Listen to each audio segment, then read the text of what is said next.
বলছেন যে সেই জামাতটি হচ্ছে আহলুস সুন্নাতে ওয়াল জামা। সেই জামাতের নাম ভারত উপমহাদেশে যখন আহলুস সুন্নাত ওয়াল জামাত এই নামটি নিল, বেরেলভিরা রিজভিরা, তখন যারা কোরআন সুন্নাহ অনুসারী উলামায়ে কেরাম তারা দেখলেন যে আমাদের পরিচিতির জন্য এসব এত ভ্রষ্টতার মধ্যে, এত দলের মধ্যে আমাদের একটা এমন নামের প্রয়োজন গুণগত, যেটা দিয়ে আমরা নিজেকে পরিচিত করতে পারি। তখন তারা নিজেদেরকে আহলুল হাদিস বলে পরিচয় দিল। আর আরব দেশগুলিতে সালাফদের অনুসারী যেহেতু যারা আহলুস সুন্নাত ওয়াল জামাত সত্যিকার, সুতরাং তারা নিজেদেরকে সালাফি বলে পরিচয় দিল। আর মেসরে, আর তারপরে আপনার মালয়েশিয়া, এইসব দেশে, ইন্দোনেশিয়া, এইসব দেশে আনসারুস সুন্নাহ বা মোহাম্মদী এসব বলে পরিচয় দিল। মোহাম্মদী মানে মোহাম্মদ সাল্লাল্লাহু আলাইহি ওয়াসাল্লামের খাঁটি অনুসারী, আনসারুস সুন্নাহ মানে যারা সুন্নাতের সাহায্যকারী। এই নামগুলি মানুষের নিজের পরিচয়ের জন্য ব্যবহার করা। এই নামগুলি কোনো এমন নয় যেগুলি হচ্ছে তৌকিফি নাম, আল্লাহর পক্ষ থেকে, রাসূলুল্লাহ সাল্লাল্লাহু আলাইহি ওয়াসাল্লামের পক্ষ থেকে, আর এই নাম হইতেই হবে, এটাও বিষয় নেই। এই কাজগুলি হইতে হবে, সত্যিকার আনসারুস সুন্নাহ হইতে হবে, সত্যিকার মোহাম্মদী হইতে হবে, সত্যিকার সালাফের অনুসারী হইতে হবে, সালাফি হইতে হবে, সত্যিকার আহলুল হাদিস, কোরআন হাদিসের অনুসারী হইতে হবে। হাদিস মানে কোরআন, হাদিস মানে হাদিস সুন্নাহ, সুতরাং কোরআন এবং হাদিসের অনুসারী হইতে হবে। আপনার ফরজ ঠিক নেই, আপনি কী করে আহলে হাদিস হইতে পারবেন?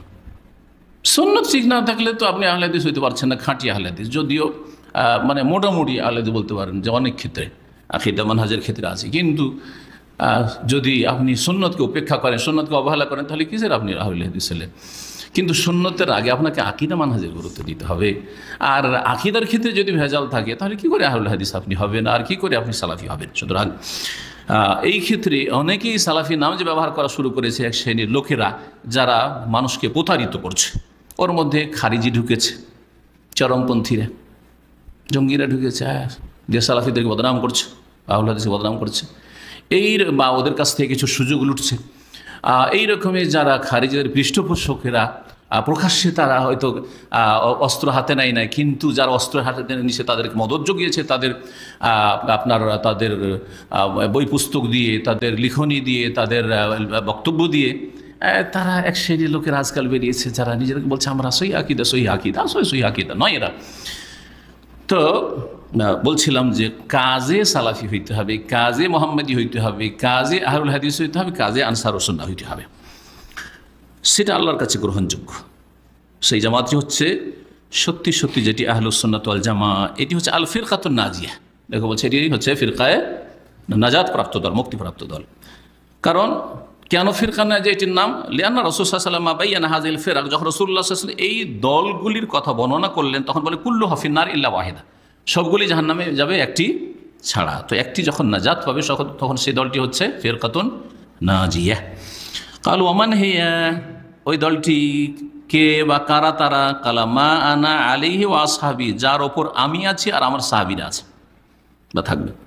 হাযা হুয়া দাবিতু, এটি হচ্ছে মূল নীতি, যে আপনি হকের ওপর আছেন কিনা, আপনি আকীদা, মানহাজে, আদর্শে আপনি সঠিক পথের পথিক কিনা, আপনি নাজাতপ্রাপ্ত দল কিনা, আপনি সাহায্যপ্রাপ্ত দল কিনা, এটা জানার জন্য দাওয়াত মানে কায়দা কানুন হচ্ছে, মৌলিক নীতিমালা হচ্ছে যে নবী সাল্লাল্লাহু আলাইহি ওয়াসাল্লামের আদর্শের ওপর আছেন আপনি, আপনার আকীদা আমল, আর সাহাবায়ে কেরামদের আদর্শের ওপর আছেন। এক একটি করে পরীক্ষা করেন, তখন সবার মুখোশ খুলে যাবে, সবার মুখোশ খুলে যাবে। নবী করিম সাল্লাল্লাহু আলাইহি ওয়াসাল্লাম, সাহাবায়ে কেরামরা তারা মিলাদ করেছেন, সবরাতে এই ধুমধাম করেছেন, মৃতের নামে এই ভোজভাজ করেছেন, খাওয়াটা, নামাজের কাফারা ধরেছেন, বলেন, কাজায়ে উমরি করেছেন।